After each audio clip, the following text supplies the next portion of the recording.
welcome to CBMC's English worship service, and if you're new, we would love to connect with you. So head on over to our digital bulletin at en.cbmcla.org/bulletin, and then there, fill out our digital newcomer card and let us know how we can connect with you. As we all come before the Lord in worship, Psalm 7:17 says, "I will give to the Lord the thanks due to His righteousness." It's not our righteousness that allows us to worship, it's God's righteousness alone.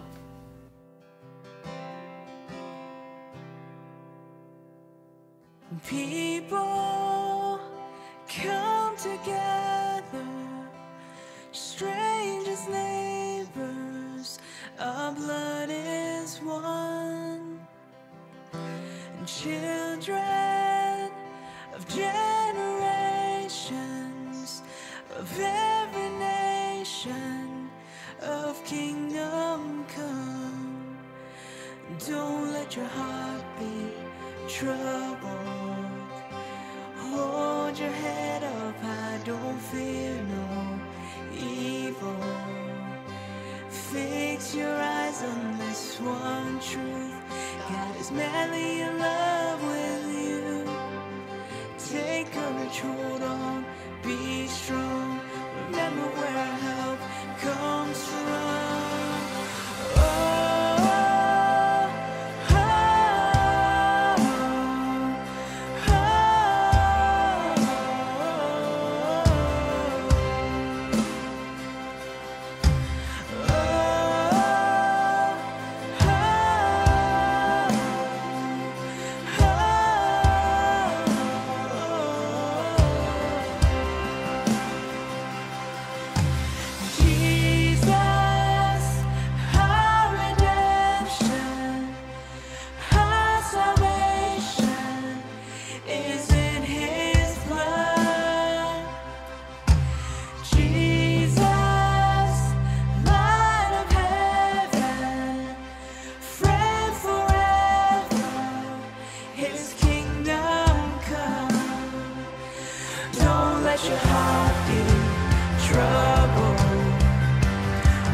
Swing wide, all you heavens, let the praise go up as the walls come down.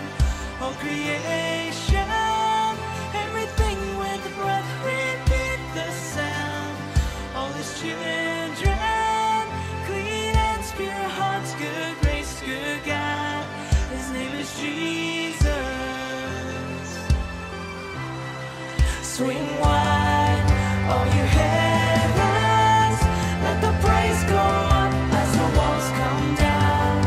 All creation, everything with breath, repeat the sound. All His children, clean and pure hearts, good grace, good God. His name is Jesus. Swing wide, all you heavens, let the praise go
kingdom come.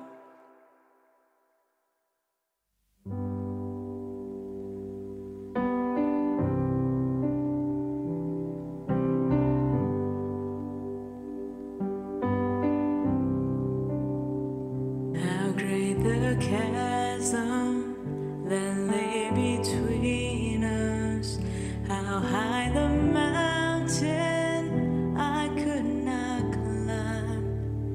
In desperation, I turned to heaven and spoke your name into the night.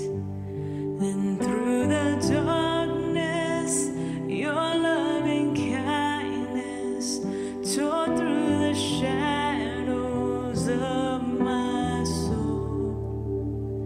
The work is finished, the end is written. Jesus Christ, my living hope.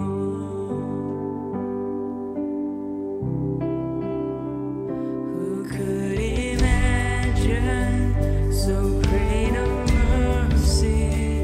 What heart could fathom such boundless grace? The God of ages stepped down from glory to wear my sin and bear my shame. The cross has spoken, I am forgiven. The King of Kings calls me his own. Beautiful Savior, I'm yours forever. Jesus Christ, my living hope. Hallelujah, praise the one who set me free. Hallelujah, death has lost its grip on me. You have broken every chain. There's salvation in your name, Jesus Christ, my living hope. Hallelujah, praise the one who set me free. Hallelujah, death has lost its grip on me.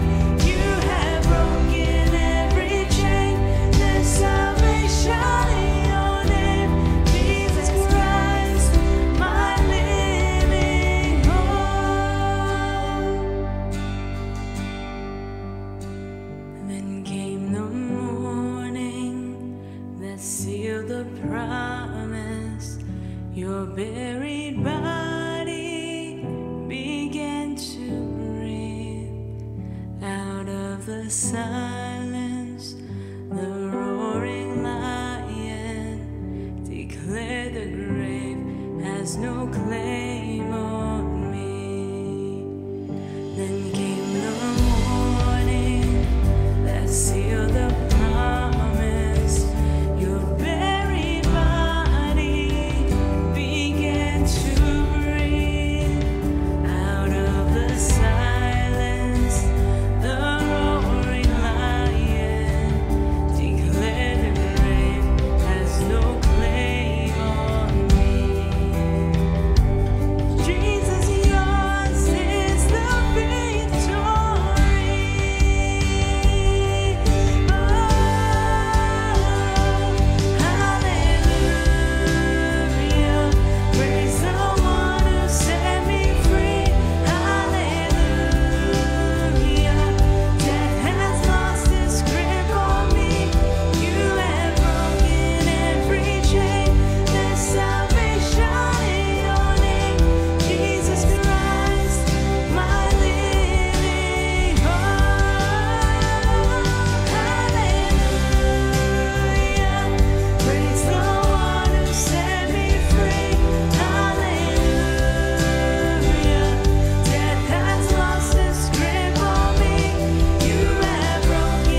turn to our announcements at en.cbmcla.org/bulletin.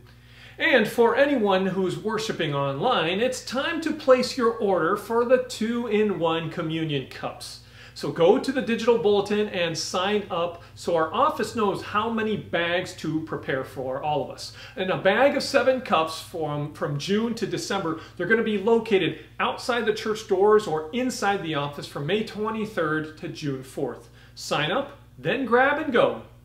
Now here's some exciting news that we've been working on for a while. We're bringing in a candidate for our youth pastor position. Patrick and his wife Caitlin will be meeting us at our live worship service on June 6th. And then afterward, we're going to host an outdoor luncheon with them and parents and youth staff so you can all get to know them. Lunch will be from noon to 1 o'clock, and parents will be encouraged to stay for the grad Sunday blessing at 2 p.m. that day. If you want lunch, sign up for lunch on our digital bulletin again, and the deadline for the lunch order will be May 30th. Patrick received his Master of Divinity from Talbot Seminary in spiritual formation, and he was a youth pastor intern at a mostly Asian church in Whittier, New Life Alliance Church. If we extend a job offer to Patrick, then Pastor Christopher will move full-time to young adult ministry to see whether the Bridges Fellowship can plant a church. Now, you've heard our reopening plans. Stage 1, we're going to reopen our indoor worship starting July 4th. Stage 2, we reopen our 1st to 5th grade ministry starting in December. And then Stage 3, we reopen our nursery and kindergarten ministries starting in December. And let's begin our preaching of the Word with our proclamation of the Word. Read this out loud with me, John 14.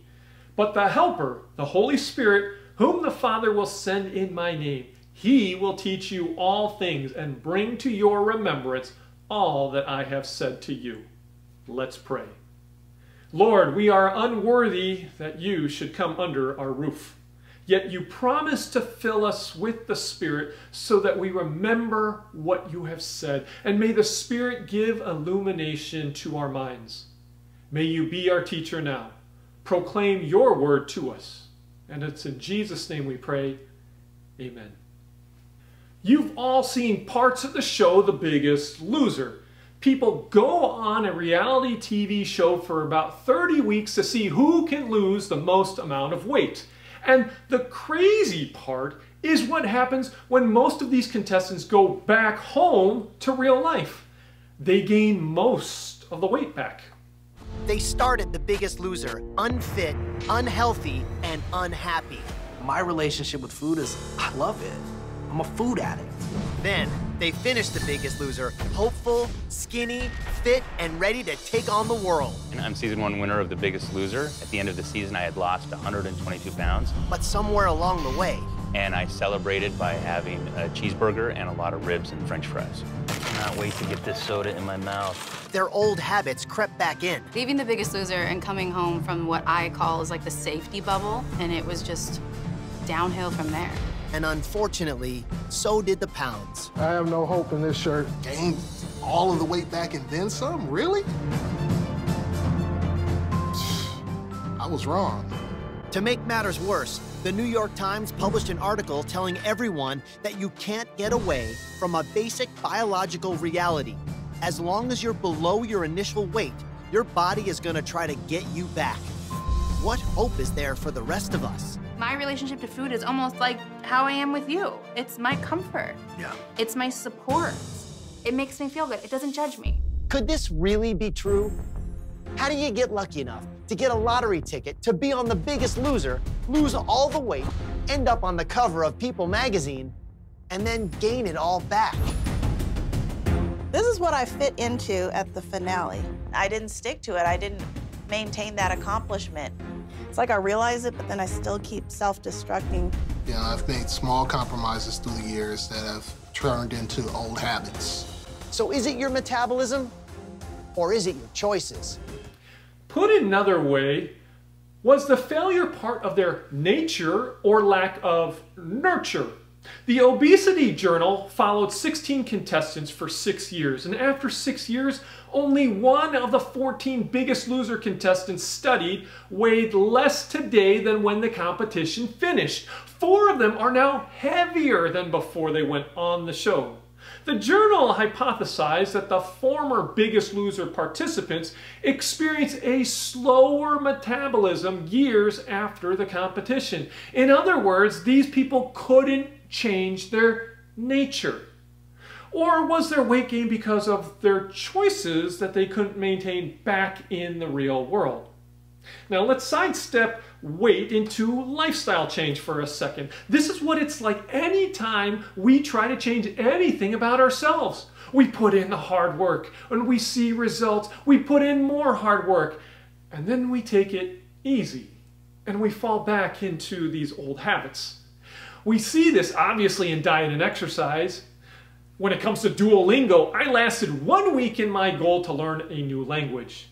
When it comes to reading, I lasted 2 days in my goal to read more books in 2021. And we see this with so many people and their spiritual goals.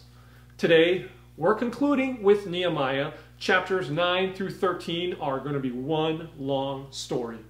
Now, the people of Israel, they went through this Bigger Loser challenge only to gain all the way back. The good habits, well, they never stuck. And if success is debated with this nature or nurture problem, the concept of failure also applies. Is failure in their nature or lack of nurture?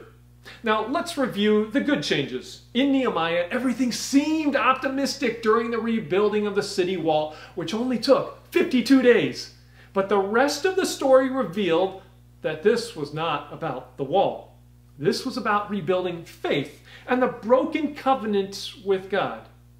So then after the wall was built, in chapter 9, the people of Israel made a covenant with God again. What they did is they wrote the covenant down and then they all signed it with their all collective names. Chapter 9:38. Because of all this, we make a firm covenant in writing. They even invoked a curse on themselves if they failed the covenant. Chapter 10:28. The rest of the people, the priests, and all who have separated themselves enter into a curse and an oath to walk in God's law that was given by Moses. In this covenant renewal, the people make an oath, and we're going to do this, and then we're not going to do that, and we're not going to forget this. 10:30. We will not intermarry. Verse 31, we will not buy from them on the Sabbath or on a holy day. And then they also made a covenant that they would give money to maintain the temple. Verse 32, and we also take on ourselves the obligation to give yearly a third part of a shekel for the service of the house of our God. There was a dedication ceremony and everything was trending positive, and it sure looked like spiritual rebuilding was taking place. And people were recommitting their lives, and everyone was rejoicing. And then, Nehemiah ends in chapter 13 on a downer. They went back to their old habits, and they reverted back to their old practices. And ultimately, the story of Nehemiah leaves us hanging with a rather anticlimactic ending. And we have to ask, why? And how did this happen? And was it their spiritual metabolism, or was it their choices? The question from the text today: what are the things that rebuilding can't fix? And this is going to be a warning for our church and every church out there as we all make these plans on reopening after this pandemic. The first thing that rebuilding a wall couldn't fix was political corruption. Let's read chapter 13, verse 4. Now before this, Eliashib the priest, who was appointed over the chambers of the house of our God, and who was related to Tobiah, prepared for Tobiah a large chamber where they had previously put the grain offering, the frankincense, the vessels, and the tithes of grain, wine, and oil. While this was taking place, I, Nehemiah, was not in Jerusalem, for in the 32nd year of Artaxerxes, king of Babylon, I went to the king. Nehemiah finished his 12-year term as the governor of Judah, and then he resumed his previous job back in Persia, presumably as a cupbearer to the king. And it appears that as soon as he left his position, some priest who was related to Tobiah gave Tobiah a room in the temple. Tobiah was part of a story that we skipped over. In chapters 4 and 6, Tobiah the Ammonite was a government official who was a political rival. Well, he criticized the rebuilding of the wall, and he even plotted against it, perhaps as much as going to hire an assassin against Nehemiah 12 years earlier. Now, this room was supposed to be for worship storage, but it seems like Tobiah used it for a personal lounge. This was a room in the holy temple, God's own house. And you don't give a room in the temple to an outsider. And if some random priest allowed this to happen, then it also means the high priest himself and the other leaders were aware of this arrangement, which meant that this political corruption was everywhere in the religious priesthood. Nehemiah returned back to Jerusalem and literally cleaned house. But it leaves a nagging question. How was this allowed to happen? And how does something so egregious and blasphemous take place once Nehemiah moved away? Political corruption was just the first bad habit creeping in. The second was a lack of generosity. I also found out that the portions of the Levites had not been given to them, so that the Levites and the singers who did the work had fled each to his field. And so I confronted the officials and said, "Why is the house of God forsaken?" Now, if the priesthood was corrupt, then perhaps the people here got apathetic. Since the offerings weren't made, the priests had to leave the temple and they had to go back to their cities and work in their fields to provide for themselves. The people stopped giving to the temple, which demonstrated their value system. In chapter 10, again, they were making a covenant to God, and by chapter 13, well, they broke their oath. Nehemiah had two solutions. First, then all Judah brought the tithe of the grain, wine, and oil into the storehouses, and I appointed as treasurers over the storehouses Shelemiah, Zadok, and Pedaiah, for they were considered reliable. Second and more revealing, Nehemiah appointed trustworthy priests as treasurers. Maybe the problem wasn't the people. Maybe the problem was more corruption in the priesthood, which meant that certain priests were getting more while others were getting nothing. And again, this doesn't happen unless the high priest is a little corrupt himself. Either way, again, we have to ask, how did it get to this? Verse 15. In those days, I saw in Judah people treading wine presses on the Sabbath and bringing in heaps of grain and loading them on donkeys, and also wine, grapes, figs, and all kinds of loads, which they brought into Jerusalem on the Sabbath day. Then I confronted the nobles of Judah. Now we have a third bad habit problem. They started buying and selling on the Saturday Sabbath when they should have been resting and doing nothing. In other words, they prioritized business over a relationship with the Lord. And by the way, the Sabbath is an old covenant law, and under Jesus we don't have to keep the Sabbath. Our rest is ultimately fulfilled in faith as we rest from our spiritual works. Now, the Sabbath is downgraded to a good practice in Christianity, but not a rule anymore. But since the story of Nehemiah is before Jesus, the Jews were required to keep it, and they were supposed to make it holy and do no work. Here, they're making wine. They're transporting goods to the market, and they're buying and selling. And again, this isn't just the people doing this. It's the nobles. It's those with money who have more influence over the local economy. And this was a severe sin in the covenants. And by now, we shouldn't interpret this as just a bad habit.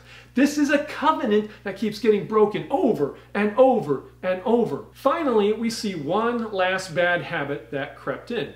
In those days also, I saw the Jews who had married women of Ashdod, Ammon, and Moab. And half of their children spoke the language of Ashdod, and they could not speak the language of Judah. And I confronted them and cursed them and beat some of them and pulled out their hair. And I made them take an oath in the name of God, saying, "You shall not give your daughters to their sons or take their daughters for your sons or for yourselves." And one of the sons of Jehoiada, the son of Eliashib, the high priest, was the son-in-law of Sanballat the Horonite. and therefore I chased him from me. The intermarriage was a violation of the covenant. And again, Israel said in chapter 10, we won't give our children in marriages with people of other faiths. But the final straw was that even the high priest allowed his grandson to have an interfaith marriage to Sanballat's family for political purposes, Sanballat being a political rival of Nehemiah. This was a severe indictment against the high priest. And if this high priest wasn't going to keep the covenant, what hope was there for the rest of the people? And we have to address, well, what's the big deal about marriages of different faiths? It's a question that gets asked a lot. Well, first, mixed faiths almost always lead you away from God. Rarely do they lead the other person to God. Second, mixed faiths almost always lead your future children away from God. And here, the children learned other languages, not Hebrew, which consequently meant that they couldn't understand the scriptures. My counsel to you, those of you who are single, stay faithful to the Lord and delight yourself in the Lord, and He will give you the desires of your heart. Be patient for a Christian relationship. And we may be talking years here and not weeks. And if you remain submissive and faithful in your dating relationships, well, God will be faithful to you. Short term, interfaith dating may feel like a minor difference, but long term, both you and the relationship are going in two different directions and destinations. Even a 1-degree difference in direction over many years leads to miles of separation. Shelley once knew a Christian friend who married a Jewish husband, and this friend thought the difference was negligible, a Judeo-Christian marriage, and both were able to practice their faith separately, that is, until the kids came. Once the kids came, the husband insisted that the kids would be raised Jewish and not Christian, and the wife was heartbroken knowing that her kids would not know Jesus like she knew Jesus. And last we heard, the husband still would not allow his kids to attend a church. Well, back to the story. Nehemiah couldn't control his frustration anymore.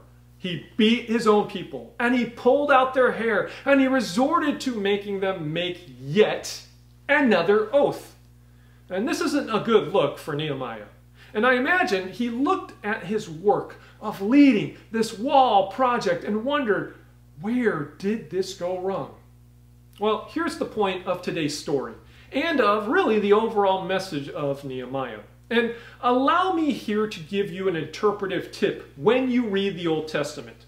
Many of you have a hard time understanding the Old Testament, especially in comparison to the New Testament. So when you read the Old Testament, read it as a slow-moving story of failure. Things usually start off promising, but then they always trend negative. This applies to about 90% of the Old Testament. So, for example, God delivers Israel out of slavery, but then taking the promised land ends up in failure. Then you have King David, promised an eternal line of kings, but then the kings end in failure. And now rebuilding, it's prophesied, but now rebuilding ends in failure. You see, theologically, the Old Testament is teaching us that humanity has a fundamental problem. Here's takeaway number one. There are some things that rebuilding a wall cannot fix. Rebuilding can't fix corruption. Rebuilding can't fix wrong priorities. Rebuilding can't fix compromise. Rebuilding can't fix these bad habits or these bad choices. And theologically, rebuilding cannot restore a covenant and a right relationship with God. As we reopen our church, please do not expect that when we reopen, it fixes our spiritual condition.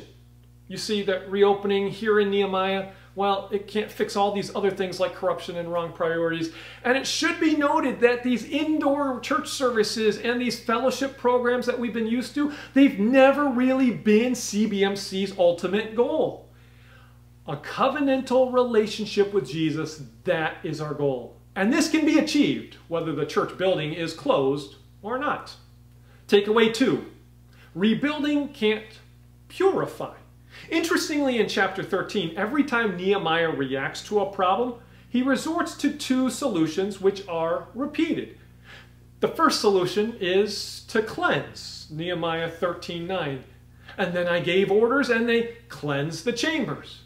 Then I commanded the Levites that they should purify themselves and come and guard the gates to keep the Sabbath day holy. Thus, I cleansed them from everything foreign, and I established the duties of the priests and Levites. This is the Hebrew word tahar, 3 different times used for cleansing or purify. So if the temple storeroom was desecrated by Tobiah, it's cleansed. If people don't keep the Sabbath, interestingly, the solution was the Levites should cleanse themselves and guard the gates, as if that addressed the problem. If people are marrying foreigners, then let's cleanse everything. And therein lies the problem. Rebuilding doesn't cleanse. And moreover, Nehemiah's practice of cleansing, well, that also doesn't cleanse. And it's not until Jesus is finally revealed that people can be cleansed. Takeaway number 3. Cleansing can't be achieved with better staffing. If Nehemiah's first solution is to cleanse, then his second solution is to staff with more faithful priests. Look at this. And I appointed as treasurers over the storehouses Shelemiah the priest, Zadok the scribe, Pedaiah of the Levites. And then I commanded the Levites and come and guard the gates. And I established the duties of the priests and Levites, each in his work. Nehemiah assumed that staffing with holy people would ensure holiness to all. If you put the right people in place, and especially holy people, then the covenant could be enforced. And sure, the priests could perform a ritual of cleansing, but they couldn't address the fundamental problem. When we reopen CBMC, don't assume that reopening fixes our hearts.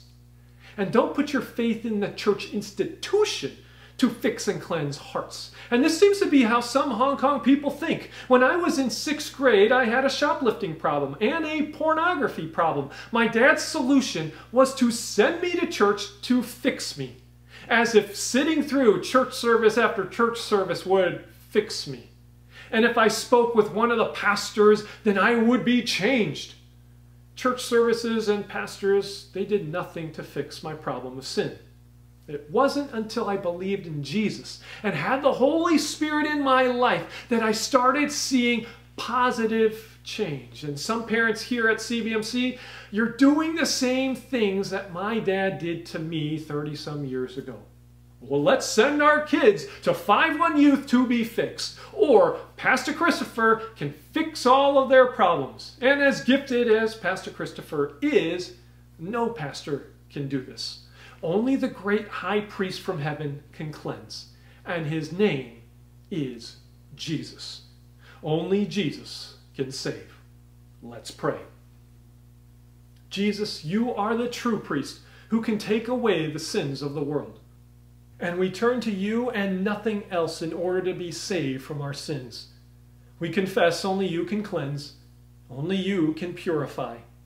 And as we reopen, we pray that we don't turn to the traditions of humanity, but instead turn to you alone. In you, the righteousness of God is revealed for faith. And it's in Jesus' name that we pray. Amen.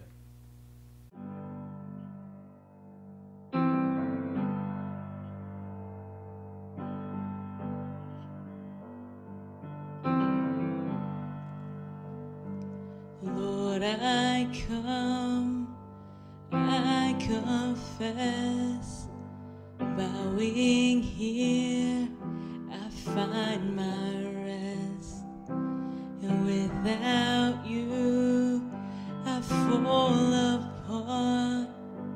You're the one that guides my heart. Lord, I need you, oh, I need you. Every hour I need you. My one defense, my righteousness, oh God, how I need you.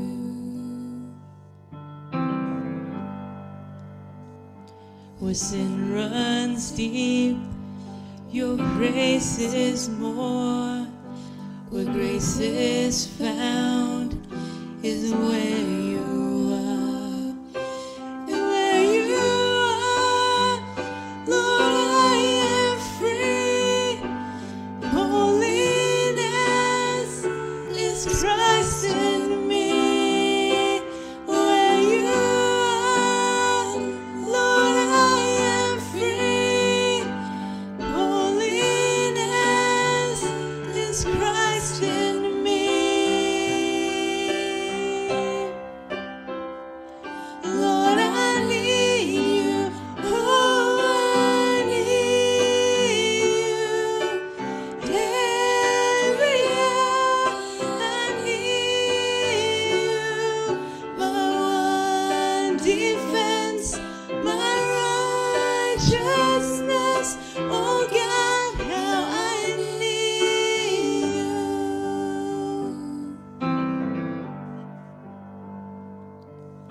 So teach my song to rise to you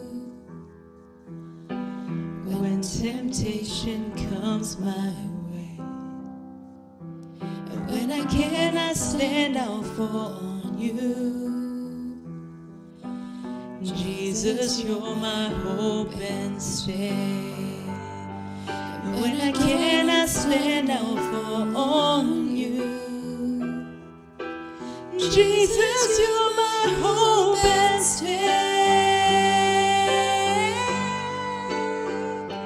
Lord, I need you. Oh, I need you. Every hour I need you. My one defense, my righteousness. Oh God, how I need you.